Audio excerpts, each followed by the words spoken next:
Hi, welcome to my channel Arabic Lingo, where we will learn Egyptian Arabic today. As we know, Egyptian Arabic is the most common type of Arabic that is spoken. Today we are going to talk about open the door or go open the door or please open the door. So how to pronounce open the door as Egyptian Arabic. The first one, open the door, is افتح الباب.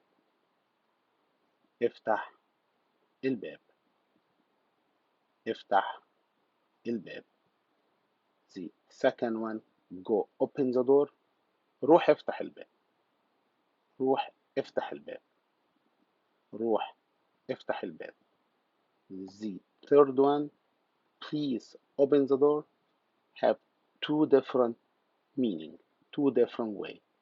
The first one, لو سمحت افتح الباب. لو سمحت افتح الباب. لو سمحت افتح الباب. The second one, من فضلك افتح الباب.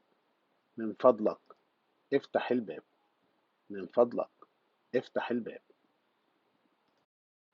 I hope this video teach you something for how to pronounce Egyptian Arabic. Thanks for watching. If you like what you saw, hit that like button and be sure to subscribe so you can get all the new videos. Please share this video with anyone wanting to learn Egyptian Arabic. Thank you.